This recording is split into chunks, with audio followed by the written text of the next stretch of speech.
అదే RTV app వార్తల్ని క్షణాల్లో చదివే అవకాశం ఉంటుంది. ఒక న్యూస్ పేపర్, ఒక టెలివిజన్ ఛానల్ మీ చేతుల్లో ఎప్పుడూ ఉంటాయి. 78 సంవత్సరాలు స్వాతంత్రం వచ్చింది, మనం జరుపుకుంటున్నామనే ఇన్ని రోజుల్లో అపోహలోనే బతికామండి. డాక్టర్లకే రక్షణ కరువైన ఈ రోజుల్లో ఒక సామాన్య మహిళ ఏ విధంగా బయటికి వెళ్ళి ఉద్యోగం చేసి తన కుటుంబంకి ఆధారంగా నిలుస్తుందని ఇప్పుడు ఈ ప్రస్తుతం ఈ రోజు ఒక ప్రశ్నగా మిగిలిపోయింది అందరి మధ్యలోని. మన ఇల్లు లాంటిది ఒక హాస్పిటల్లోనే ఇలాంటి హేయమైన చర్య ఏదైతే కలకత్తాలో జరిగిందో దానికి బాధ్యత వహిస్తూ ప్రభుత్వం ఎంత తొందరగా స్పందిస్తే అంత తొందరగా ప్రజలు కూడా ప్రభుత్వం మా కోసం పనిచేస్తుంది అనే దీనిలో ఉంటుందనే ఆకాంక్షతోనే మేము ఈరోజు అక్కడ జరిగిన బాధ్యురాలకు సంఘీభావంగా మా డిపార్ట్మెంట్ తరఫున ఈ ర్యాలీ కోసం మేము రావడం జరిగింది. ఇంత హేయమైన చర్యను ప్రతి ఒక్కరూ ఖండించాలి. ప్రజలకు అసలు ఎలాంటి సౌకర్యాలు లేకపోయినా కనీసం మనం భద్రత అనేదైనా కల్పించాలి అని ప్రభుత్వాన్ని మేము కోరుకుంటున్నామండి. సో ఇలాంటివి చాలా జరుగుతున్నాయి, కానీ గవర్నమెంట్ ప్రతిసారి ఏదో శిక్షిస్తున్నారు. జరిగిన 10 రోజులు 10 మంది ఇలా ర్యాలీలు చేస్తున్నారు. బట్ ఇలా అంటే దీంతో అంతం అనేది ఉండదండి. అలా చేసిన వాడిని తక్షణమే ఉరి తీయాలి. అలా చేసినప్పుడే నెక్స్ట్ వాడికి అమ్మో మనం ఇది చేస్తే అమ్మో గవర్నమెంట్ ఇలా చేస్తుంది అనే భయం చేసేవాడికి కలుగుతుంది. ఆ భయం లేకే ప్రస్తుతం ఉన్న సిచ్యువేషన్లో పబ్లిక్ కూడా ఇలా చేస్తుంది. యువత కూడా మగవాళ్ళైనా ఆడవాళ్ళైనా మనం ఇలా ప్రవర్తించకూడదు అనే భావన కలగటం లేదు. ప్రస్తుతం ఉన్న పరిస్థితులు అవ్వచ్చు, లేకపోతే ఇంకేదైనా అవ్వచ్చు. ఆ భయం అనే దాన్ని పోగొట్టాలి అని అంటే గవర్నమెంటే తక్షణ చర్య తీసుకొని వాళ్ళకంటూ కఠిన శిక్ష తక్షణమే ఇచ్చినప్పుడే ఇలాంటివి చెయ్యాలన్నా కూడా వాళ్ళు భయపడతారు. సో గవర్నమెంట్ కూడా దీని మీద వెంటనే స్పందించి శిక్షలు ఎవరు అనే దాన్ని హాస్పిటల్లోనే అలా జరిగిందంటే హాస్పిటల్ యాజమాన్యం ఏం చేస్తుంది, చుట్టూ ఉన్న వాళ్ళు స్టాఫ్ ఉంటారు, ఇంకా చాలామంది ఉంటారు. మరి వాళ్ళందరూ ఉంటుండగా ఇలాంటి పరిస్థితి ఎలా జరిగింది అనే దాన్ని తక్షణమే ఆరా తీసి దానికి బాధ్యులైన వారి మీద కూడా యాక్షన్ తీసుకుంటే బాగుంటుందని దానికి సంఘీభావంగా మేమందరం కూడా ఇవాళ ర్యాలీకి రావడం జరిగింది. ప్రతి ఇంట్లో, ప్రతి ఊళ్ళో, మన ప్రతి ప్రదేశంలో దీన్ని ఖండించాల్సినటువంటి పరిస్థితి అండి. ఎందుకంటే మనం 78వ స్వాతంత్ర దినోత్సవం మొన్న జరుపుకున్నాము. అయితే ఆగస్టు 8వ తారీఖున ఏదైతే ఈ అమానుషమైనటువంటి ఈ హేయమైనటువంటి ఈ ఘటన ఏదైతే ఉందో ఇది ఖండించాల్సినటువంటి విషయం అండి. సో నేను చెప్పేది ఏంటంటే ఒక భారతీయ పౌరుడిగా, ఒక సామాన్యమైనటువంటి పౌరుడిగా మరి ప్రతిసారి ఇది ఒక 1 వర్షనో తర్వాత 2 వర్షనో కాకుండా ఇది ప్రతి విషయంలోనూ కూడా మనం జరిగిన ఖండించాలి. అయితే ఒక భారతీయ పౌరుడిగా, ఒక సామాన్యమైనటువంటి పౌరుడిగా నేను చెప్పేది ఏంటంటే ఒక కామన్గా ఒక సెంట్రల్ ప్రొటెక్షన్ యాక్ట్ అనేది మరి కామన్గా మరి తీసుకురావాలి ఈ యొక్క గవర్నమెంట్స్. అదేవిధంగా ప్రతిసారి ఏదో ఎక్కడో ఒక దగ్గర ఏదో ఒక విధంగా ఈ అమానుషాలు జరుగుతూ ఉన్నాయి. అయితే అది జరిగినప్పుడు ఇలాంటి యాజిటేషన్ చేయటం, గవర్నమెంట్ మేము ప్రొటెక్ట్ చేస్తాము, మేము యాజిటేషన్ తీసుకొస్తాము, మేము మంచి జీవోలు తీసుకొస్తామని చెప్పి ప్రతిసారి మరి చెప్పడం జరుగుతూ ఉంది. అలా కాకుండా ఇంకొకసారి జరగకుండా ఇలాంటి వ్యక్తుల్ని ఉరితీసి కఠినమైనటువంటి శిక్షలు మరి తీసుకురావాలని చెప్పి ప్రతిసారి ఈ రిపీట్ జరుగుతూ ఉంది. ఇలాంటివి జరిగినప్పుడు పబ్లిక్లో తెలుస్తుంది. జరిగిన తర్వాత తెలియనటువంటి ఎన్నో అమానుషాలు, ఎన్నో ఘోరాలు. కాబట్టి గవర్నమెంట్ అనేది ఒక సెంట్రల్ ప్రొటెక్షన్ యాక్ట్ తీసుకురావాలని చెప్పి మరి ఇలాంటి అమానుషాలు జరగకుండా మరి గవర్నమెంట్ అనేది బాగా మరి యాక్షన్ తీసుకోవాలని చెప్పి మరి నేను కోరుతా ఉన్నాను. నమస్కారం. మనం చూసే ప్రతి విషయంలో కానీ ఏదైనా రాంగ్ జరుగుతుందంటే మన కొలీగ్స్ కానీ, మన ఫ్రెండ్స్ని కానీ, మన చిల్డ్రన్స్ కానీ వీళ్ళందరికీ మనం కౌన్సిల్ చేయాలి. కౌన్సిల్ చేసి ఈ సంఘటనని మనం అందరం కూడా రెస్పాన్సిబిలిటీ వహిస్తూ దీన్ని తీవ్రంగా ఖండించాలని మనం సరే. అంటే తొందరగా జరగకుండా ఏం చేయాలి? తీవ్రంగా జరగకూడదు అంటే వీటి కోసం మనలో నుంచే వీళ్ళందరికీ కూడా అట్లీస్ట్ మేల్స్కి వాళ్ళ ఇమోషన్స్ ఎలా కంట్రోల్ చేసుకోవాలి, ఆ పెయిన్ ఉమెన్ భరించే పెయిన్ తాలూకా బాధ ఏంటో కూడా యాజ్ అ మేల్ మనం అండర్స్టాండ్ చేసుకోవాలి. సో ఎన్ని చాలా వచ్చాయి, చట్టాలు చాలా వచ్చాయి, కానీ ఎవరిలో కూడా భయాలు కానీ ఏమి క్రియేట్ అవ్వట్లేదు. బట్ నేనేమనుకుంటున్నానంటే మనం ఒకరికొకరు సహాయం చేసుకుంటూ ఎడ్యుకేషన్ సిస్టంలో కానీ లేకపోతే మనం వచ్చే కౌన్సిలింగ్లో కానీ మనం దీని గురించి మనకు అవగాహన ప్రతి ఒక్కరికి, మన పిల్లల్లోని, మన ఫ్రెండ్స్లోని, మన కొలీగ్స్లోని కూడా ఈ అవగాహన అనేది తీసుకుంటూ రావాలి. ప్రతి ఒక్కరికి responsibility as a society. Hello అండి, I'm doctor Keerthi. Mahatma Gandhi cancer హాస్పిటల్లో రిప్రజెంట్ చేస్తున్నాను. ఏదైతే ఇప్పుడు జరిగిందో ఇన్సిడెంట్స్ అనేది అసలు జరగకూడదు. కానీ ఎలా అయితే మనం చిన్నపిల్లల్లో ప్యాటర్న్ నేర్పిస్తున్నాము, మెయిల్స్లో కూడా ఎమోషన్స్ని కంట్రోల్ చేసుకోవడానికి యోగా లాంటివి ఇంట్రడ్యూస్ చేయాలి. అండ్ ఆల్సో ఇలాంటివి ఒకసారి జరిగినప్పుడు గవర్నమెంట్ నుంచి ప్రాపర్గా యాక్షన్ తీసుకుంటే సో దట్ ఇలాంటివి ఫర్దర్గా జరగకుండా ఉండడానికి ఛాన్సెస్ ఉంటాయి. అండ్ అలానే కాకుండా ఫర్దర్గా మన గవర్నమెంట్ అలానే ఓన్లీ పర్టికులర్గా ఓన్లీ స్టేట్ గవర్నమెంట్ కాకుండా సెంట్రల్ గవర్నమెంట్ నుంచి ఒక యాక్షన్ అనేది తీసుకుంటే ఎక్కడ ఇలాంటి ఇన్సిడెంట్స్ అనేవి మళ్ళీ అవ్వకుండా ఉంటాయి. ఓన్లీ డాక్టర్స్ ఫ్రాటర్నిటీలో ఈరోజు అయింది, కానీ దిస్ కెన్ బి ఎక్స్పెక్టెడ్, ఎవరిలో అయినా ఎక్స్పెక్ట్ చేయొచ్చు మనం. కాబట్టి ఫస్ట్ నుంచే ఏది అనేది జరుగుతుంది, ఎమోషన్స్ ఎలా కంట్రోల్ చేసుకోవాలి ఏంటి అనేది పేరెంట్స్ టీచ్ చేయాల్సి ఉంటుంది పిల్లలకి. నేను సాధారణమైన హౌస్ వైఫ్ అండి. ఈ దురాఘటాన్ని 4 రోజుల నుంచి మేము కూడా టీవీలో, ఈ సోషల్ మీడియాలో చూస్తున్నాం. నేను మా వారిని బలవంతంగా, మనం డాక్టర్స్ సంబంధించిన వాళ్ళం కాదు, అయినా మన సంఘీభావం మనం తెలపాలి ఖచ్చితంగా. అంటే అదర్స్ మేమందరం కూడా డాక్టర్స్ చేత చాలాసార్లు చాలా విధాలుగా లబ్ధి పొందిన వాళ్ళు. ఏదైనా చిన్నపాటి తేడా వచ్చిందంటే మనకు వెంటనే గుర్తొచ్చేది డాక్టర్. అంటే మన సమాజంలో డాక్టర్ని ఒక దేవుడితో సమానంగా మనం చూస్తాం.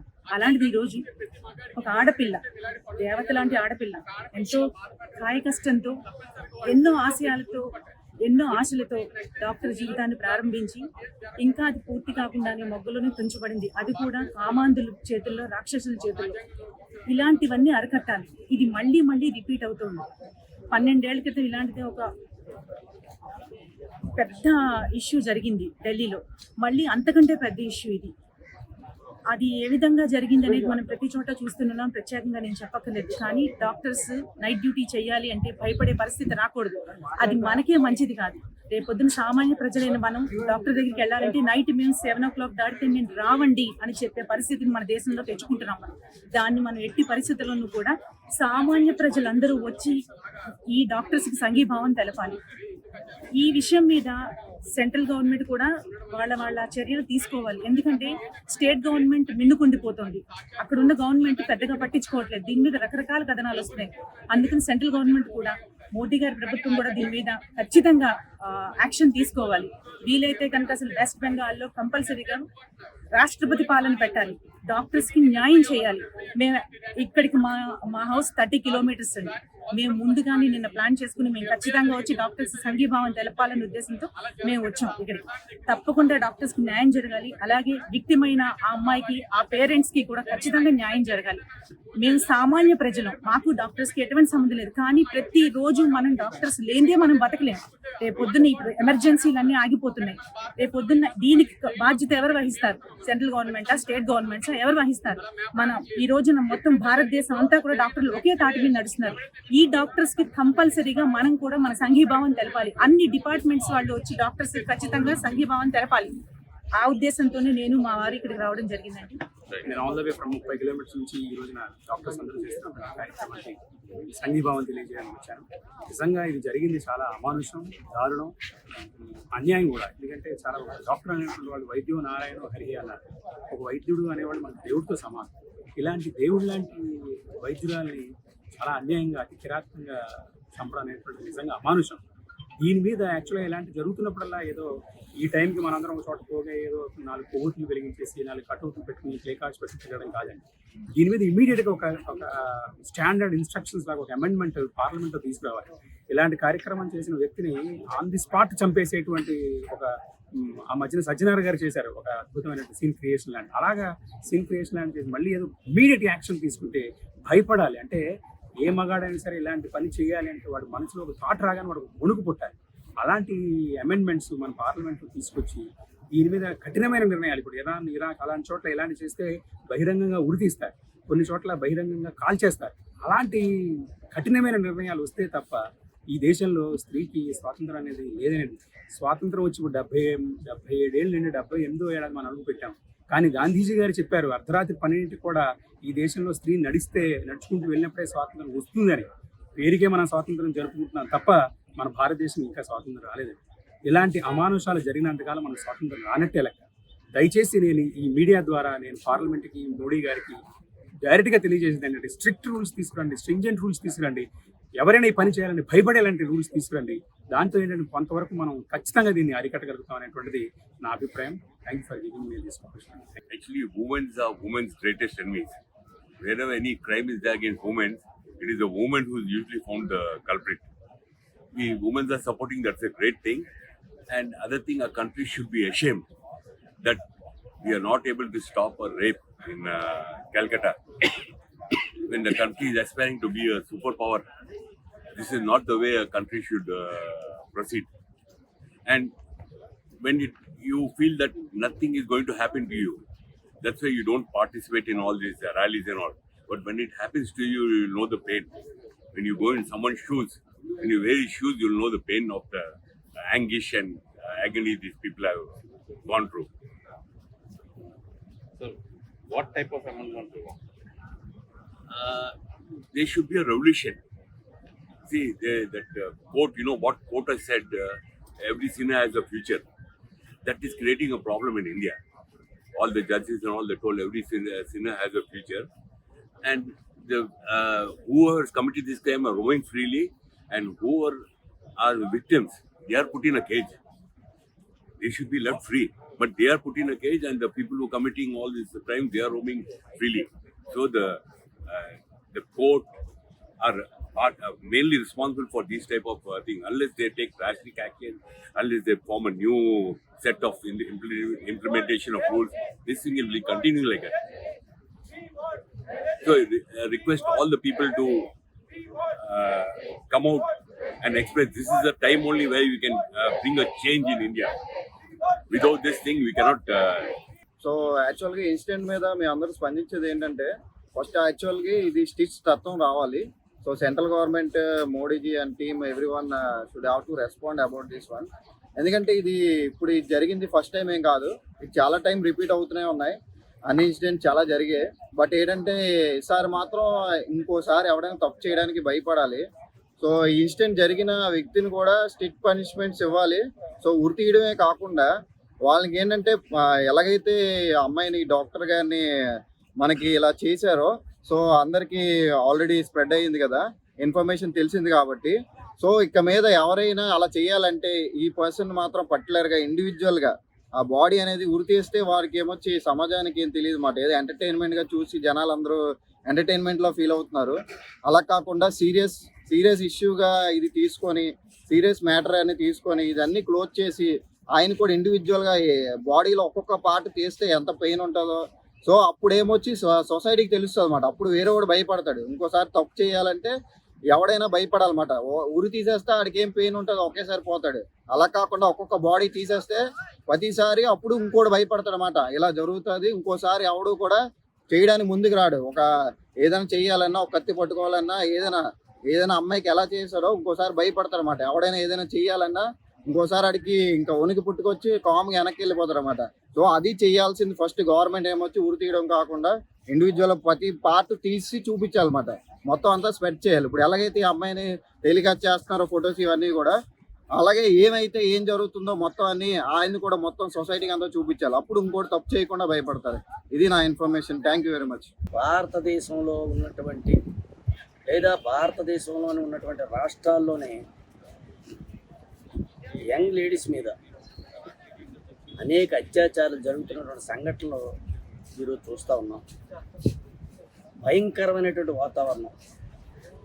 ఆడపిల్ల బయటికి వెళ్ళాలంటే భద్రత లేనటువంటి విషయాలు ఈరోజు మనం చూస్తూ ఉన్నాం.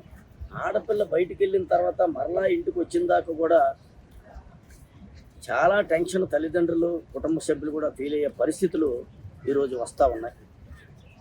దీనికి ప్రధానంగా కారణాలు ఏంటి, దీనికి కార్యరూపం ఏ రకంగా దాల్చాలి, ఈరోజు కేంద్ర ప్రభుత్వంలో ఉన్నటువంటి ప్రభుత్వం ఏదైతే ఉందో చట్టాల్ని దీనికి కఠినతరం చేయవలసినటువంటి బాధ్యత ఎంతైనా ఉందని నా అభిప్రాయం.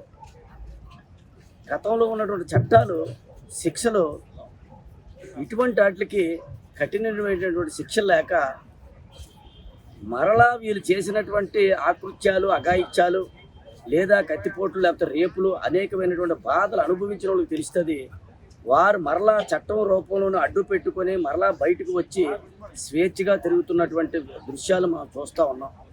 ఇది చూస్తున్నప్పుడు ఎవరైతే బాధ్యత ఉన్నారో వాళ్ళు అనుభవించినటువంటి బాధలు వాళ్ళు కళ్ళు ముందే వీరు తిరుగుతూ ఉంటే వాళ్ళు కడుపు దహించిపోతుంది. ఎందుకంటే ఇక్కడ అమ్మాయిలు కోల్పోతూ ఉన్నారు, అమ్మాయిలు చనిపోతున్నారు, అమ్మాయిలు రేపు గురవుతూ ఉన్నారు. అటువంటిది వారు 6 నెలలు, సంవత్సరం అయిపోయిన తర్వాత బెయిల్ మీద వచ్చి ఈరోజు తిరుగుతూ ఉంటే చాలా ఇబ్బందికరమైన వాతావరణం. ఎప్పటికైనా సరే కేంద్ర రాష్ట్రాల్లో ఉన్నటువంటి అక్కడ ఉన్నటువంటి మంత్రులు కానీ, రాజ్యసభ సభ్యులు కానీ, ఇక్కడ ఉన్న శాసనసభ్యులు కానీ, శాసన మండలి సభ్యులు కానీ, ఎంపీలు అందరూ కూడా దీనికి ఒక కమిటీ రూపం ఏర్పడి ఇటువంటి వాటికి చట్టాన్ని మార్పు చేస్తూ ఏ రకమైనటువంటి శిక్షల కఠినతరం చేస్తే అమ్మాయిలు సేఫ్గా ఉంటారనేది ఒక్కసారి కేంద్ర ప్రభుత్వంలో ఉన్నటువంటి మంత్రులు కానీ, ఎంపీలు కానీ, రాజ్యసభ సభ్యులు కానీ, ఒక్కసారి గవర్నర్ కానీ, రాష్ట్రపతులు కానీ ఆలోచించవలసిందిగా ముఖ్యమంత్రి కానీ మీ ద్వారా నేను కోరుతా ఉన్నాను. ఇప్పటికైనా సరే ఏదైతే డాక్టర్ ఇష్యూ జరిగిందో ఈరోజు భారతదేశంలోని ప్రతి ఒక్క పౌరులు కూడా చాలా దిగ్భ్రాంతికి లోనవ్వడం జరిగింది. ఇప్పటికైనా కేంద్ర ప్రభుత్వంలో ఉన్నటువంటి కేంద్ర ప్రభుత్వం సరే దీని మీద కఠిన చర్యలు తీసుకోవాల్సిందిగా మీ ద్వారా నేను కోరుకుంటాను. ఇలాంటి చేసిన వారికి కఠినమైన శిక్షల్లో ఏ విధంగా విధిస్తే బాగుంటుంది అంటే పునరావృతం కాకుండా చట్టాల్లో ఉన్నటువంటి లోపాలని చుట్టాలుగా చేసుకొని వీళ్ళు తప్పించుకోవడం జరుగుతూ ఉన్నది. ఎందుకంటే ప్రధానమైనటువంటి కారణం ఏంటంటే డ్రగ్స్ మాఫియా ఈ భారతదేశంలోని యువత ఎక్కువైపోయిందన్న విషయాన్ని స్పష్టంగా తెలుస్తుంది. దీన్ని రూపుమాపి చట్టాలను సవరణ చేయాలంటే నీకు తెలియదేముంది, లోక్సభలో కానీ పార్లమెంటులోని మొత్తం కమిటీ సభ్యులందరూ కూడా దీనికి ఒక కమిటీ వేసి అన్వేషణ చేసి దీనికి ఏం చేస్తే బాగుంటుంది అనేది భయపడాలి. అంటే ఒక అమ్మాయిని ఒక యాసిడ్ పోడు, అమ్మాయిని కత్తితో దాడి చేయడు, అమ్మాయిని రేపు గురిచేయడు, ఇటువంటివి చేస్తే అమ్మ ఇంక జీవించడానికే హక్కు లేదనే ఒక వాతావరణం కలిగి చేసుకోవాలంటే లోక్సభలో చట్టాలు మార్పు చేయాలి. కాబట్టి దీనికి ఎందుకంటే నివ్వరపోయింది డాక్టర్లు అంతా కూడా ఎవరైనా మనుషులు కదా, డాక్టర్లు మనల్ని రక్షిస్తారు. డాక్టర్లు మనల్ని రక్షించినప్పుడు డాక్టర్స్కి అనుకునే పరిస్థితుల్లో చేతిలో ఉండదు, అంత డాక్టర్ చేతిలో ఉండదండి. ప్రాణం అంతా డాక్టర్ చేతిలో ఉంటుందంటే నేను నమ్మను. ఒక్కొక్కసారి చేయి జారిపోయిన పరిస్థితుల్లో వచ్చినప్పుడు కూడా ఆ డాక్టర్ మీద ఇది చేస్తున్నారు. ఇలాంటి అమ్మాయిలు కూడా ఎవరైనా ఇదిగా జరిగితే ఈ యొక్క మత్తు పానీయాల వల్ల వాళ్ళు ఏం చేస్తున్నారో తెలియని పరిస్థితి ఉంది. కాబట్టి చట్టాలను సవరించి చట్టాలు లోపిష్టంగా ఉన్నటువంటి చట్టాలని మనం దాన్ని ఏ రకంగా చేస్తే బాగుంటుంది అనేది చేస్తేనే బాగుంటుంది. దీనికి మరలా ఒక మగవాడు ఒక అమ్మాయిని టచ్ చేయాలంటే అమ్మ బాబు ఇంత భయంకరమైన చట్టాలు ఉన్నాయా, మనం ఆ జోలికి వెళ్ళకూడదనే చట్టాలు తీసుకురావాల్సిందిగా మీ ద్వారా నేను తెలియజేసుకుంటా ఉన్నాను. ఇప్పటి నుంచే ఇది ఎప్పుడు 2012లోని ఆ రోజు ఢిల్లీలోని అర్ధరాత్రి జరిగినప్పుడు అందరూ బయటకు వచ్చారు. చాలా కేరింతలు అయ్యాయి, చాలా చట్టాలు మార్చారు. కానీ మళ్ళీ 2024లో ఇటువంటివి మళ్ళీ జరగడం అనేది అసలు ఆ చట్టం యొక్క శక్తి ఏంటి అనేది మనకి ప్రస్ఫుటంగా తెలుస్తుంది. కనుక నేనేమంటున్నానంటే 2012లోనే 18 years ఉంటేనే కానీ ఆ అబ్బాయిని శిక్షించకూడదు అన్నది 16 years తెచ్చారు. అలా కాదండి, ఆ చేసిన వాళ్ళని మేబీ పబ్లిక్గా ఫ్లాగింగ్ చేయడం, లేకపోతే వాళ్ళని అంటే సజ్జనార్ గారు చేసినట్టు recreate the scene and finish them off political, అలాంటిది ఏదన్నా తీసుకొస్తే. ఎందుకంటే ఆ రోజు అర్నబ్ గోస్వామి గారు కూడా republic టీవీలోని no humanitarian law, no human rights, nobody should file a case, what Sajjana did is excellent అని అంతా ఆయన కొంత చించుకుని ఆ రోజు టీవీలోని ప్రజెంట్ చేశారు. ఆ రోజు కేసీఆర్ గారిని అందరూ హర్షించారు. ఇలాగే ఉమెన్ అండ్ చైల్డ్ వెల్ఫేర్ మినిస్టర్గా ఉన్న రేణుకా చౌదరి గారు ఒకసారి ఖమ్మంలో కూడా అమ్మాయి మీద ఇలా అవ్యాఖ్యం చేస్తే ఇద్దరిని ఆన్ ద స్పాట్ చంపేశారు within 1 week or within a fortnight's time. So ఇలాగా చంపినా కూడా ఆ ఇంటెన్షన్ ఆఫ్ ద బాయ్స్ ఎందుకు అలాగ ఉన్నది అన్నది ఆ తల్లిదండ్రులు పెంచాలా, లేకపోతే సినిమా ప్రభావం, లేకపోతే సొసైటీ ప్రభావం, లేకపోతే వాళ్ళ మాట తీర, లేదా సోషల్ మీడియా ఏదో వాళ్ళని ఇలాంటి యాక్ట్స్కి వాళ్ళని ప్రలోభం చేస్తాం. They are being influenced.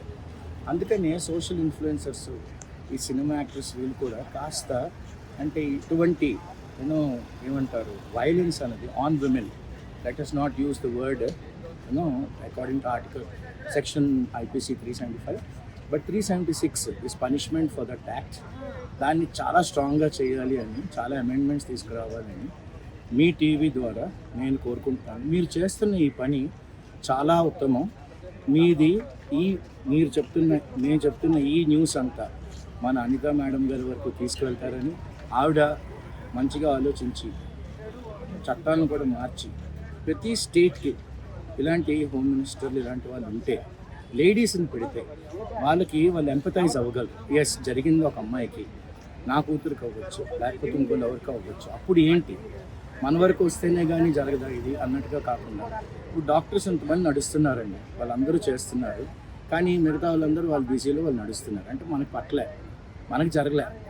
We will see when it will happen to us, we will cross the bridge when we get to the bridge అనే జనాలు అనుకుంటున్నారు కదా. అందరూ కలిపి వాళ్ళతో పాటు నడిస్తే, సంఘీభావం తెలిపితే వాళ్ళకు కూడా ఒక శక్తి వస్తుంది, కానీ ఒక భరోసా ఉంటుంది. ఎస్, జనాలు కూడా మాతో ఉన్నారు. ఒక్కళ్ళు కూడా చూడండి డాక్టర్ తప్ప ఎవరు నడవట్లేదు.